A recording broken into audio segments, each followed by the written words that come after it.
Hello കൂട്ടുകാരെ, നമ്മുടെ പച്ചക്കറിത്തോട്ടത്തിൽ നിന്ന് കിട്ടിയ ചീരയാണ്. ചീര നമുക്ക് കറി വെക്കാം. കടുക് താളിച്ച് ചീര ഇട്ട് കൊടുത്തു. ചീരയോടൊപ്പം തന്നെയാണ് തേങ്ങയും പച്ചമുളക് അരിഞ്ഞതും ചെറിയ ഉള്ളിയും കൂടെ അരിഞ്ഞതും ഇട്ട് കൊടുക്കുന്നുണ്ട്. നമുക്കിതൊരു 5 മിനിറ്റ് പോലും വേണ്ട, പെട്ടെന്ന് തന്നെ വെന്ത് കിട്ടും.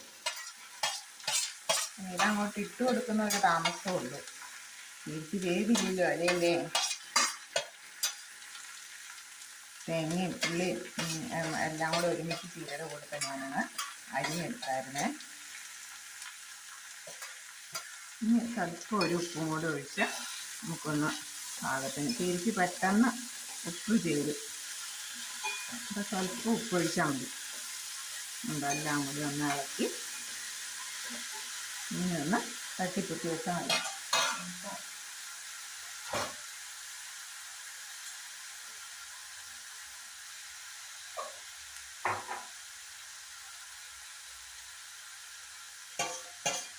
എനിക്ക് പെട്ടെന്ന് അങ്ങോട്ട് ഉപ്പ് ചെയ്യേ.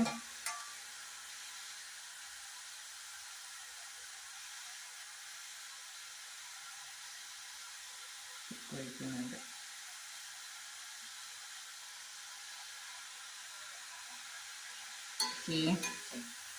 അപ്പം നമ്മുടെ ചീരക്കറി ഇങ്ങനെ റെഡി ആയിക്കൊണ്ടിരിക്കുക. പെട്ടെന്ന് തന്നെ നമുക്ക് വെന്ത് കിട്ടും. ഞാൻ ചീര എടുത്തുകൊണ്ട് അത് ഇലയിട്ട് കഴിഞ്ഞാൽ അതങ്ങ് വെന്ത് വരുമ്പോഴത്തേക്ക് അത് കുറഞ്ഞു പോകും അല്ലേ. നമ്മുടെ കുട്ടികൾക്കൊക്കെ കൊടുക്കുന്നത് വളരെ നല്ലതാണ്. വിറ്റാമിൻ എ ധാരാളം അടങ്ങിയിട്ടുള്ള പച്ചക്കറിയാണ് ചീര, അല്ലെങ്കിൽ സ്പിനാച്ചെന്ന് പറയും, ഇംഗ്ലീഷിൽ സ്പിനാച്ചെന്ന് പറയും. അപ്പം നമ്മുടെ വീട്ടിലെല്ലാം നിർബന്ധമായിട്ട് നമ്മുടെ വീട്ടമ്മമാർ വളർത്തേണ്ട ഒരു ചെടിയാണ് ചീരച്ചെടി. അത് വളർത്താൻ വലിയ പാടൊന്നുമില്ലല്ലോ. വെറുതെ ഒരു ചെടിച്ചട്ടിയിൽ അല്ലെങ്കിൽ നമ്മുടെ വീട്ടിൽ ബക്കറ്റൊക്കെ പൊട്ടിപ്പോകുന്നതാണെങ്കിലും മതി.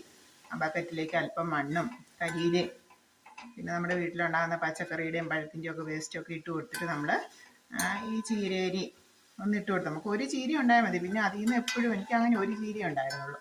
പിന്നെ ഞാൻ അതിലുണ്ടാകുന്ന ഏതെങ്കിലുമൊക്കെ നമ്മൾ എടുക്കാതിരിക്കുമ്പോഴത്തേക്ക് അത് അരിയാവും.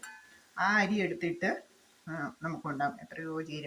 നമുക്കൊരു 4 എണ്ണം കിട്ടിയാൽ മതി. നമുക്ക് ഇച്ചിരി തേങ്ങയും ഇച്ചിരി ഉള്ളി ഇച്ചിരി പച്ചമുളകും ഇവിടെ ചേർത്ത് നമുക്ക് വയ്ക്കാം. പിന്നെ ഈ ചീര കുറവാണ്, നമുക്ക് പയറിൻ്റെ ഇലയോ മത്തയുണ്ട്, മത്തയുടെ ഇലയോ ഒക്കെ നമുക്ക് അതിൻ്റെ കൂടെ ചേർക്കാം. അല്ലെങ്കിൽ കോവലിൻ്റെ പിഞ്ചല, നല്ല കൂമ്പ്, കോവലിൻ്റെ കൂമ്പ്, ഇതൊക്കെ ഞാൻ കറി വയ്ക്കാറുണ്ട് കേട്ടോ. ഇച്ചിരി തേങ്ങ ഇട്ട് പിള്ളേരൊന്നും അറിയോ